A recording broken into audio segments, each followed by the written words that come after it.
नमस्कार, मैं हूं प्रशांत द्विवेदी। 7 के संवाद कार्यक्रम में आपका बहुत बहुत स्वागत है। हम आपको बता दें कि आज हमारे साथ में रीता मित्तल जी सीधे लखनऊ से जुड़ गई हैं।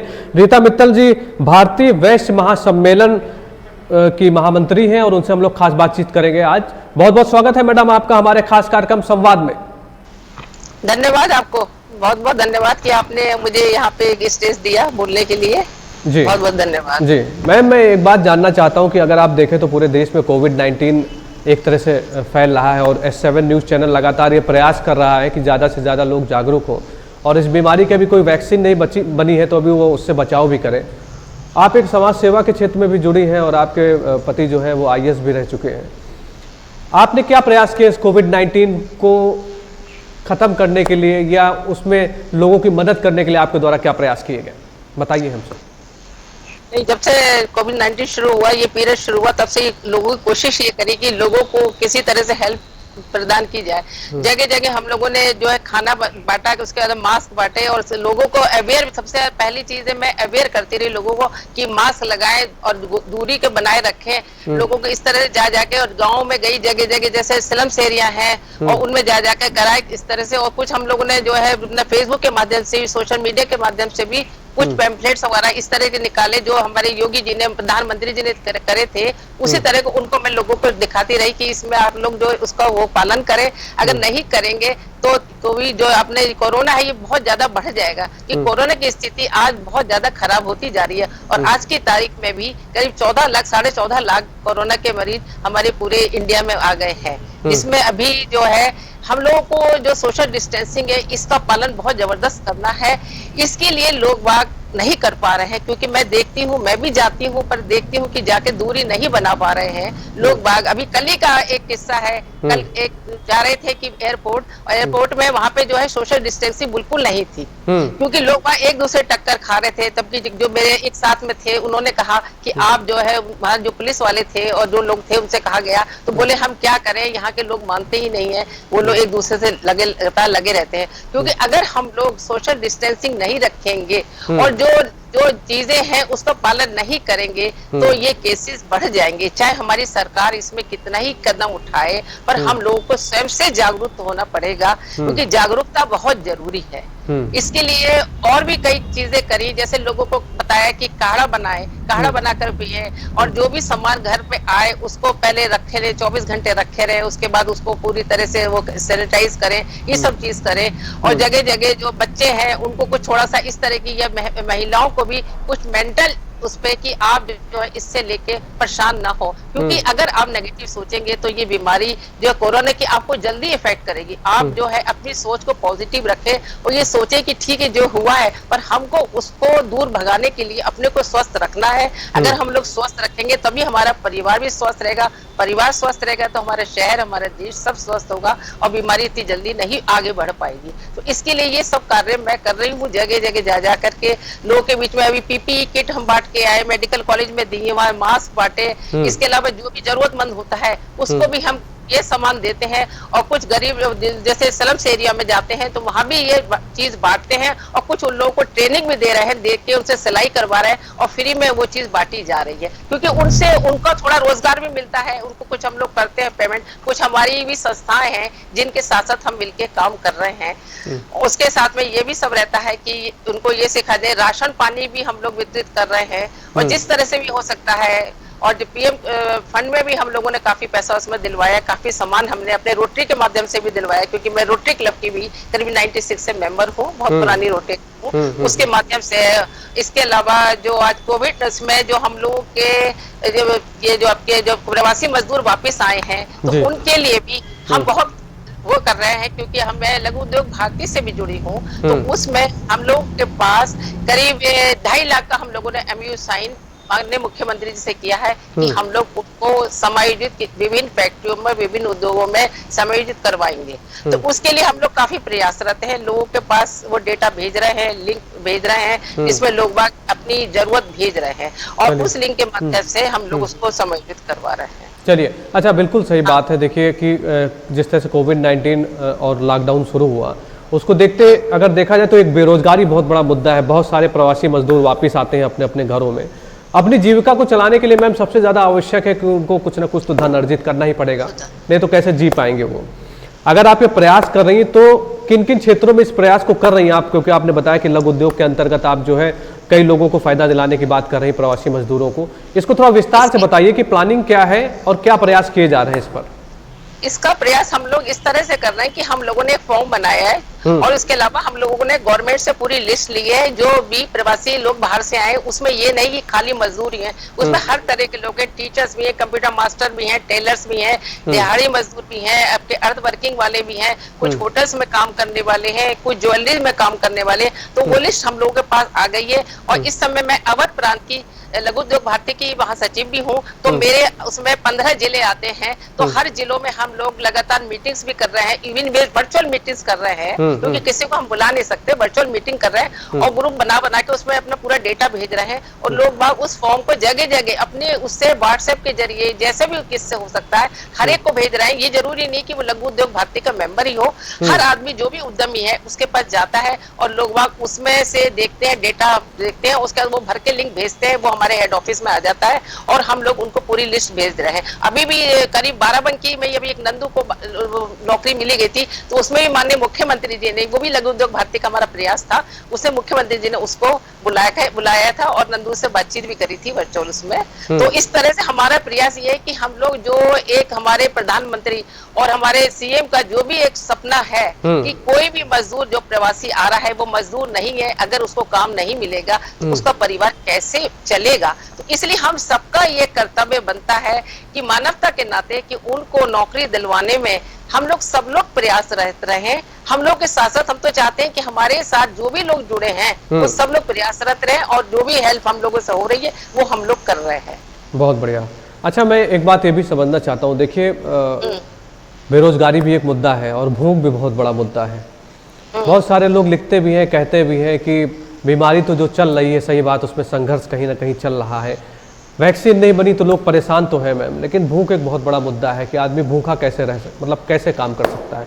आपके द्वारा इन 3 महीनों में जब लॉकडाउन लगातार जारी था तो भोजन की क्या व्यवस्थाएं की गई और कितना संतुष्टि, आप जैसे आपने बताया, कितना संतुष्टि आपको मिली कि अगर एक गरीब आदमी खाना खा लेता है, जाहिर सी बात है उसकी आत्मा तृप्त हो जाती। क्या कहना है इस बारे में आपका और आपका प्रयास क्या था इस दिशा की ओर? इस दिशा की तरफ भी जैसे कम्युनिटी किचन वगैरह चल रही थी, जगह जगह संगठन अपने अपने हिसाब से सामान बांट रहे थे, लोगों को खाना बना के ले जा रहे थे, है ना। तो ये है कि भाई ठीक है, उनका पूरी तरह से तो वो लोग राशन पानी जो मिलता है उससे पूरा परिवार तो उनका नहीं चल पाता, पर फिर भी उनकी एक हेल्प होती है। पर कुछ जगह ऐसा भी हुआ कि जैसे कुछ राशन दिया गया, उनको पता चला कि जो लोग वो है वो ले जा के दूसरों को ऐसे ही फेंक दे रहे हैं। कई जगह की केसेस मैंने देखे, तो पता भी चला कि खाना मिला, एक जगह से मिला, दूसरी जगह से मिला, तीसरी जगह से मिला, तो कुछ खाना खाते, क्योंकि खाना वेस्ट नहीं जाना चाहिए। क्योंकि आज अन्न ऐसी चीज है कि जिसके बिना आदमी क्या जानवर भी जिंदा नहीं रह सकता। मैं स्वयं जो हूँ, मैं विपुल खंड में रहती हूँ, मेरी तरफ करीब 7 स्ट्रीट वो डॉग्स हैं, तो उनको मैं डेली खाना देती हूँ, दोनों टाइम उनको ब्रेड है, ये है देती हूँ। उसके अलावा जो गाय वहाँ पे आती हैं उनको भी मेरा प्रयास यही रहता है कि हमारे घर के मेंबर्स का भी रहता है कि उनको पूरा खाना मिल जाए, क्योंकि उनको देखने वाला कोई नहीं है। क्योंकि कितना ही सोच लीजिए, जो स्ट्रीट जानवर हैं उनके लिए भी सेवा करनी, मैं तो कहूंगी आज इसी के माध्यम से कि सब लोग अपने जो भी गलियों में या मोहल्लों में या कॉलोनी में जो भी स्ट्रीट डॉग्स आते हैं या जानवर आते हैं, जैसे गाय है, तो उनको भी अनाज जरूर दें, उन्हें खिलाएं। ये समझे कि आज जरूरी नहीं कि आपने मनुष्य को दिया, ये जानवर भी जो है ये तो बोल नहीं सकते, पर इनको भी देंगे अगर, तो भगवान मतलब कहते हैं कि इनकी जो है जिंदगी बढ़ेगी, क्योंकि ये लोग बहुत कमजोर होते जा रहे हैं। और आज वैसे भी विश्व प्रकृति दिवस है, तो मैं तो चाहती हूँ कि जगह जगह पेड़ लगे और हम लोग जल को वो रखें, स्वच्छ रखें, इस तरह से करें। और सबसे पहले स्वच्छता का बहुत ध्यान रखें, क्योंकि बीमारी जो बढ़ रही है कुछ स्वच्छता की वजह से भी, क्योंकि लोग बहुत स्वच्छता का पालन नहीं कर रहे हैं। जगह जगह कूड़े के ढेर लगे होते हैं। ठीक है, हमारी सरकार कर रही है, पर देखिए सरकार का खाली ये नहीं कि सरकार करे, हम सब नागरिकों का भी ये कर्तव्य है कि हमने अपने आसपास की गंदगी को देखना चाहिए। अगर है तो कुछ नहीं, आप कहीं 4 लोगों से कहिए, खुद स्वयं उठवा के कूड़ा हटवा दीजिए। अगर आप स्वयं पहल करेंगे तभी देखिए और लोग भी पहल करेंगे, क्योंकि पहले आप अपने को करके देखिए, अपने को सब कुछ करिए तभी दूसरा करता है। तो मेरा तो प्रयास शुरू से यह है, मैं अब से नहीं, मैं काफी सालों से समाज सेवा में लगी हूँ। अच्छा, और मैं हाँ, एक बात ये भी समझना चाहता हूँ कि आप समाज सेवा कई सालों से कर रही हैं। राजनीति को किस तरह से देखती हैं आप? क्या कभी पॉलिटिक्स में जाने का मन है आपका? और जाएंगी तो किस पार्टी से पॉलिटिक्स शुरुआत करना चाहती हैं आप? पॉलिटिक्स में तो मैं ऑलरेडी नहीं, पॉलिटिक्स से तो मैं जुड़ी भी हूँ भी ऑलरेडी, है ना। हम्म। पर ये पॉलिटिक्स के साथ साथ मैं समाज सेवा, मेरे लिए सबसे बड़ा जो मेरा पैशन है वो समाज सेवा करना हम्म। है ना। और देखिए, पार्टी इस समय चल रही, बीजेपी की पार्टी चल रही हम्म। है ना। और अगर उपयोग अवसर मिलेगा तो मैं चुनाव भी लड़ने के लिए हूँ, ऐसी बात नहीं है। मैं शुरू से करीब मुझे को सेवा करते हुए, जब मेरे बच्चे 2-2 ढाई साल के थे, तब से मैं समाज सेवा में लगी हुई हूँ। और मेरा जो फोकस रहता था, स्लम्स एरिया रहते थे, झोपड़पट्टी रहती थी, और उनमें जा जाके लोगों को साक्षरता की तरफ प्रेरित करना और उनके स्वास्थ्य के लिए चेकअप कराना। समझ लिया, अभी लास्ट ईयर ही मैंने एक गाँव में चेकअप कराया है, जो पूरा गाँव ग्वारी गाँव करीब है, अच्छी आबादी है, तो वहां मेरे समझ लिए मेरे हमने कराया तो उसमें 77 डॉक्टर्स उसके अंदर आए थे और पूरा उसका गांव का स्वास्थ्य कराया। और इसके अलावा मैं लड़कियों के लिए भी उनको वोकेशनल ट्रेनिंग भी निःशुल्क देते हैं, हम लोग निःशुल्क देते हैं। और उसमें शुरुआत करते हैं, जैसे हम लोग मतलब कई साल से करते आ रहे हैं, तो एक गाँव में करा, उस गाँव को शिक्षित कर दिया पढ़ाने के ऊपर। स्कूलों पे लेते हैं, स्कूलों में बच्चों के कार्यक्रम कराते हैं। स्कूलों में जैसे पानी की है तो वाटर कूलर देना, इस तरह से देना, उनके बेंचेस देना, उनकी पढ़ाई का खर्च, मतलब जैसे कहते हैं कि आपको ड्रेसेस देना, ये सब भी देते हैं। इसके अलावा हम जैसे आपके जो ऑर्फनेज हैं उसमें भी जो जाकर के हम वहाँ की भी स्थिति देखते हैं, और वहाँ जाके अगर उनको बेड, जैसे मान लीजिए आपके स्पोर्ट्स की जरूरत है, जैसे इक्विपमेंट्स की, तो वो भी जाके देना। और जैसे भी हमसे हो सकती है, अभी हम लोगों ने जैसे एक साइकिल से, अगर कोई गरीब लड़की है, ये लड़का है, कोई भी, हमारे लिए ये नहीं कि वो लड़की ही हो, कोई भी बच्चा है, अगर उसको स्कूल की फीस नहीं दे पा रही, तो वो भी एक हमारा थोड़ा रहता है उद्देश्य कि अगर जितना हम कर सकते हैं। और मैं तो चाहूंगी हर लोग थोड़ा, अगर एक बच्चे को ले गोद, अगर कहा जाता है, तो देखिए एक बच्चा पढ़ेगा तो उसका परिवार बनेगा। तो इस तरह के काम भी मैं कर रही हूँ लगातार। और अपनी संस्था भी, मेरी संस्था है कि मैं रोटरी से जुड़ी हूँ, मैं कई समाज से जुड़ी हूँ, कई जगह जगह संगठनों से जुड़ी हूँ, तो सब लोग पूरा साथ देते हैं। क्योंकि अच्छा काम अगर आप करेंगे तो उसमें सब लोग का साथ मिलता है। हम वृद्धाश्रम में भी जाते हैं, वहां भी जरूरतमंदों को जाके राशन देते हैं, ऐसा इतना देते हैं कि उनको लोग मतलब 5-6 महीने उन लोगों को लेना ना पड़े, और उनकी जगह जगह पूछते हैं और उनके चेकअप कराना, ये सब एक वो है। एक जैसे एक महामारी आती है जैसे महिलाओं का है, उसकी तो भी मैंने करीब 2 साल पहले एक मुहिम चलाई, जो मुहिम की मैंने शुरुआत जो हम लोगों ने करी वो मनकामेश्वर मंदिर की बहन देवया गिरी के हाथों से करवाई शुरुआत। और उसके बाद जब से हमारा टारगेट करीब 10,000 सैनिटरी पैड्स नैपकिन बांटने का पूरे जगह जगह ऐसी महिलाओं के लिए है, लड़कियों के लिए है जो नहीं खरीद सकती। और इसमें हमारा करीब अब तक 7,000 हम लोग बांट चुके हैं। और उनको जाके ये नहीं खाली बांट दिया, उनको बताते क्यों स्वच्छ रहना चाहिए, क्या हो जाएगा अगर आप लोग कपड़ा यूज करेंगे। तो मतलब हर तरह का फील्ड हमारा है, हर फील्ड में हम सेवा करना चाहते हैं जिससे जनमानस का कल्याण हो और हमारी महिलाएं भी आगे बढ़े, बच्चे आगे बढ़े। क्योंकि अब आज का युग तो ऐसा है कि जिसमें नौजवानों का युग आ रहा है कि उनको भी पढ़ाई बहुत जरूरी है। सबसे पहला फोकस मेरा एक आइडेंटिटी से भी हम जोड़ दे रहे हैं पूरा कि पढ़ती है महिलाएं आके। अभी लास्ट एक हम जगह गए तो वहाँ एक हमारे सामने समझ लीजिए आप 85 इयर्स की महिला आई और बोली मैडम हमको भी आप दीजिए स्लेट और हम लिखेंगे। और वाकई में उसने स्लेट पे लिखा जैसे हम लोग लिखते जा रहे थे, वो कर रही थी। तो हमें देखा इसका जज्बा कि बताइए इतनी उम्र में भी कोई कहे उसे क्या जरूरत पड़ेगी, पर हर आदमी पढ़ना चाहता है और उसको सुविधा मिल जाए तो पढ़ने में बिल्कुल वो खुश रहता है। बहुत बढ़िया प्रयास है आपका। आपने बताया कि कुछ मुद्दों पर देखिए मैम समाज में बात नहीं होती है। जैसे आपने बताया कि महिलाओं की जो समस्याएं होती हैं उसके निदान के लिए आपने सैनिटरी पैड के लिए बताया कि फैक्ट्री की स्थापना करवाई या कहीं से व्यवस्था आपने कराई। ये एक ऐसा मुद्दा है मैम कि समाज में लोग जानते सब है लेकिन इस पर कोई बात नहीं करता, महिलाओं की समस्या कोई नहीं समझता है। लेकिन अब एक जागरूकता जैसे आई, आपने 2 साल पहले शुरू किया, काबिल तारीफ है। अभी हाल ही में एक मूवी भी आई थी अक्षय कुमार की जिसमें उन्होंने खुल के बात की। और जाहिर सी बात, अगर बात होगी खुल के तो जागरूकता भी आएगी और बीमारी भी खत्म होगी।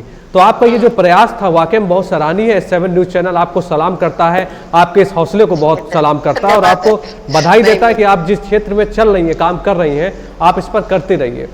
अच्छा, मैं एक बात समझना चाहता हूँ, आपने राजनीति की बात हमसे कही, कैसे देखती हैं आप राजनीति को? कौन से पैरामीटर से राजनीति को आप देखती हैं? और क्योंकि आप एक पढ़े लिखे परिवार से हैं, आपके पति IAS रह चुके हैं, कैसे स्वच्छ राजनीति करेंगे, आपके क्या विजन है उसमें करने के लिए? देखिए ऐसा है, राजनीति के लिए देखिए, आप खुद अगर मन से स्वच्छ हैं, अगर आपके अंदर है कि आपके साथ कोई गलत नहीं करेगा किसी भी तरह का, अगर आप अपने विचार बिल्कुल खुल के रखेंगे सामने, तो ऐसी बात नहीं। राजनीति भी ऐसा है कि उसमें भी अच्छे लोगों की कोई कमी नहीं है, पर कुछ जो गंदे लोग हैं, मतलब कुछ लोगों के वजह से ही आप ये चीज बोल रहे हैं, ऐसी बात नहीं है। हर तरह के लोग हैं, हर फील्ड में, जैसे कहते हैं हर फील्ड में कुछ ना कुछ अच्छे भी होते हैं तो कुछ खराब भी होते हैं। तो मैं तो कहती हूँ अगर आप स्वयं अच्छे हैं तो आप किसी को बुरा नहीं समझेंगे। मैं तो यहाँ तक कहूंगी कि कोई अगर किसी की बुराई भी करता है, कोई अगर मुझसे ही कभी कभी कहता है उसने आपके लिए ये कहा वो कहा, मैंने कोई बात नहीं, उसको अपना आप समझ आ जाएगी जब वो सोचेगा कि ये मैंने गलत चीज कही गई है, ऐसा चीज नहीं है। तो ये तो अपने मन के विचार हैं, अगर आप मन से विचार आपके अच्छे हैं तो आप सब कुछ कर सकते हैं। क्योंकि मैं तो आपको बताऊं, मैं तो करीब 8 साल फैमिली कोर्ट में भी काउंसलर रही हूँ, जिसमें गवर्नमेंट की तरफ से, जिसमें हस्बैंड वाइफ पे डाइवोर्स मैरिज केसेस आते थे, उसमें भी मेरे करीब 250-300 वादों का मैंने निस्तारण उन परिवारों को मिलाया अपनी काउंसलिंग करके। उसी में मैं लोक अदालत की मेंबर भी रही। उसके बाद मैं डिस्ट्रिक्ट कंज्यूमर फोरम में 5 साल मेंबर जज भी रही, लखनऊ में रही मैं। तो वहां भी यही कोशिश रहती थी कि जो प्रॉब्लम्स आती है लोगों की, जो भी इनका नहीं हो रहा है वो सब पूरा कराना। और इसके अलावा पहले एक बात तो ये भी कि आप अगर कुछ सोच ले करने की, जैसे मैं अपना ही बताऊं, मैंने अपना बिजनेस स्टार्ट किया था, करीब मेरे को 30 साल होने जा रहा है, हो ही गए समझ लीजिए। तो मेरे बच्चे तो बहुत बड़े, समझ लीजिए 2 साल के थे। और मैंने अपने हस्बैंड से कहा कि मुझे कुछ अपना करना है बिजनेस। मेरे हस्बैंड ने मुझसे कहा ठीक है, तुम अगर कर सकती हो, क्योंकि मेरे पास तो टाइम नहीं है। आप भी जानते हैं IAS अफसरों के पास कोई समय परिवार नहीं होता है ना। तो मैंने कहा नहीं ठीक है, मैं कर सकती हूँ। जबकि मैं ऐसे शहर की थी, मैं रामपुर शहर की थी, जहाँ पे बड़ा पर्दा सिस्टम था। मैं भी मेरा कोविड में पढ़ी थी मैं, और मेरा पोस्ट ग्रेजुएशन रामपुर से था। लॉ तो मैंने लखनऊ में किया आकर के। तो बस समझ लीजिए हम लोग जाते थे स्कूल में, तब भी साथ साथ कोई ना कोई जाता था, इस तरह से था। जबकि फिर मेरे हस्बैंड ने मुझे आगे बढ़ने के लिए कहा अगर तुम कर सकती हो, तो मैं तो कहूंगी अगर किसी महिला को आगे बढ़ना होता है, उसको हस्बैंड का साथ और उसके परिवार का साथ अगर होता है तभी वो आगे बढ़ पाती है। तो मैंने अपना सोचा कि मैं ऐसा बिजनेस शुरू करूंगी जिसको महिलाएं नहीं करती। तो मेरा जो बिजनेस है वो पेपरमेंट का बिजनेस है, मेंथॉल बनाने का। और जो मैं इंडिया में पहली लेडी हूँ जिसने इस बिजनेस की शुरुआत करी। क्योंकि जो भी करती है बिजनेस में, मान लीजिए अगर लेडी भी है तो उनके हस्बैंड कर रहे हैं, भाई कर रहे हैं, कोई कर रहा है, और मैं स्वयं मैं थी कि मेरे बच्चे बिल्कुल छोटे से, और उस समय समझ ली मैं कंज्यूम उसमें भी थी, फैमिली कोर्ट में भी थी, साथ साथ मैं बिजनेस शुरू करा। और मेंथॉल का बिजनेस और एक्सपोर्टर्स को मेरी सप्लाई रहती। उसी के साथ साथ मैंने मशरूम का कल्टीवेशन भी वहाँ पे किया अपनी फैक्ट्री में। और मैं सुबह समझ लीजिए, आप यकीन नहीं मानेंगे, सुबह 5 बजे मैं स्कूटर भी उठाती, स्कूटर से उठा के मेरी फैक्ट्री भी करीब 35 किलोमीटर आना जाना पड़ता था, वहां जाती थी। और ऑयल वगैरह लेने भी मैं फतेहपुर कहाँ का स्कूटर उठाती थी अपना काइनेटिक, उससे मैं चली जाती थी। कभी मैंने अपने हस्बैंड से नहीं कहा तुम साथ चलो, और बहुत थोड़ी हिम्मत होती है, हिम्मत जो है वो हस्बैंड के से मिलती है। इन्होंने कहा। उसके बाद मैं गाड़ियां भी चलाना, जैसे पहले मेरे को नहीं आती थी, सारी गाड़ियां हो, हर चीज मैं चला के खुद स्वयं से जाती थी, हर काम करती थी। और इस तरह से मैंने अपना बिजनेस स्टार्ट किया। और बिजनेस जब स्टार्ट किया, लोगों ने मुझे काफी कहा भी, कई लोगों ने मेरे हस्बैंड से भी कहा कि आपकी पत्नी बिजनेस कर रही हैं, देखिए कैसे कर पाएंगी, और आपको तो समय दे रही है। बोले मेरे पास तो समय नहीं है। मैं कहा देखिए अगर मैं कुछ करने की चाहती तो महिलाओं के लिए कह रही हूँ, अगर महिलाएं कुछ करना चाहती है तो वो सब कर देती। मैंने अपना बिजनेस भी किया। मैं रोटरी इंटरनेशनल में, जो हमारा डिस्ट्रिक्ट है, इसमें भी ये था कि मैं करीब 2nd महिला थी जिस समय मैंने रोटरी ज्वाइन किया था अपने डिस्ट्रिक्ट में। मेरे UP-MP के जिले हैं, तो उसमें, और उसमें भी मैंने जो है इलेक्शन लड़ा डिस्ट्रिक्ट गवर्नर का। लोगों ने बहुत कहा कि नहीं आप नहीं लड़िए, और हम महिलाओं को नहीं देख सकते ऊपर। हमने लड़े और लड़के हम इलेक्शन भी जीते। तो ऐसी बात नहीं, अगर महिलाओं को देखिए साथ परिवार का भी मिले। सबसे पहली चीज तो परिवार होता है, परिवार में हस्बैंड होता है, बच्चे होते हैं। बच्चे चलिए मेरे आज बड़े हो गए हैं, पर वो शुरू से मुझे साथ देते रहे, इसलिए मैं इतना कर सकी। और लोगों को देखिए किसी की बात में वो नहीं करना चाहिए। देखिए लोग तो कहेंगे, जो भी काम अगर अच्छा करने चलते हैं आप, तो हर आदमी कहता है, क्रिटिसाइज करता है, चलो पर बाद में उसको समझ में आ जाता है कि काम एक अच्छा समाज के लिए। क्योंकि आज तक कोई काम किया मैंने किसी में पैसे से नहीं किया कि उससे पैसा लिया गया, और जो भी ट्रेनिंग वगैरह दी सब हम लोगों ने फ्री में दी है। तो इस तरह से मेरा जो है उसी के रहते रहते मैंने अपना वो भी डिस्ट्रिक्ट कंज्यूमर फोरम में रही, उसमें भी रही, और मैंने लॉ भी लखनऊ यूनिवर्सिटी से पास आउट किया है 2000 में। बहुत बढ़िया। तो इस तरह से मेरा अच्छा, मुझे ये बताइए कि जो आपका बिजनेस है उसमें अभी कितने लोग हैं, मतलब जो चल रहा है आपका काम, उसमें कितने लोग काम कर रहे हैं करीब करीब? नहीं, ये असल में मेंथोल का बिजनेस जो है इस समय तो मेरा थोड़ा सा मैंने उसको वो कर कम कर रखा है, क्योंकि अब थोड़ा सा ये कि कुछ और भी असल में समाज सेवा में इतना ज्यादा हो गई इन्वॉल्व इस समय में, मतलब तो उसमें मेरे पास समय ज्यादा लोग नहीं है, क्योंकि ये जो है कि ऑयल परचेस होता है फिर होता है, तो ज्यादा उसमें नहीं है, थोड़े से लोग हैं इसमें, बड़ी नहीं है इस समय। पहले करा है मैंने किसी समय में बहुत करके अच्छी तरह से काम किया है, पर अब थोड़ा और भी जगह एंगेज हूँ, हर जगह है थोड़ा सा। चलिए मैम, बहुत बहुत धन्यवाद है आपको, बहुत बहुत शुभकामनाएं हैं। और आप जिस तरह से समाज सेवा कर रही हैं, जिस तरह से काम कर रही हैं, जाहिर सी बात अगर आप राजनीति में आएंगी, चुनाव लड़ेंगी तो कुछ अच्छा ही करेंगी और समाज सेवा के क्षेत्र में अच्छा करेंगी, लोगों के लिए अच्छा करेंगी, इस पूरे समाज के लिए अच्छा करेंगे। इसके लिए आपको बहुत बहुत शुभकामनाएं हैं। और S7 के संवाद कार्यक्रम में आप हमसे सीधे लखनऊ से जुड़ी, इसके लिए आपका बहुत बहुत धन्यवाद है, आपने अपना इतना कीमती समय दिया। चलिए बहुत धन्यवाद आपको जी, आपकी खुशी साथ रहेगी। जी जी, थैंक यू। तो ये थी रीता जी हमारे साथ में लखनऊ से सीधे जुड़ी थी, जिन्होंने बताया कि किस तरह से समाज सेवा के क्षेत्र में वो अपने काम को कर रही हैं। S7 के संवाद कार्यक्रम का यही मकसद है कि हम आपको बताएं कि कौन कौन से लोग अपने अपने क्षेत्रों में क्या क्या कार्य कर रहे हैं, अच्छे काम कर रहे हैं, जिससे कुछ ना कुछ आप भी प्रेरणा लीजिए, आप भी कुछ ना कुछ सीखिए। और कोविड-19 एक बहुत बड़ी बीमारी है, इससे सावधान रहिए, दूरी बनाइए, मास्क लगाइए, बाज़ारों में कम जाइए। मैं आपसे निवेदन करता हूं कि दूरी बनाइए। जिस तरह से लोग मार्केट में टहल रहे हैं, इस बात को समझें कि अभी कुछ वैक्सीन कोई भी नहीं बनी, इस बीमारी की कोई वैक्सीन नहीं बनी है।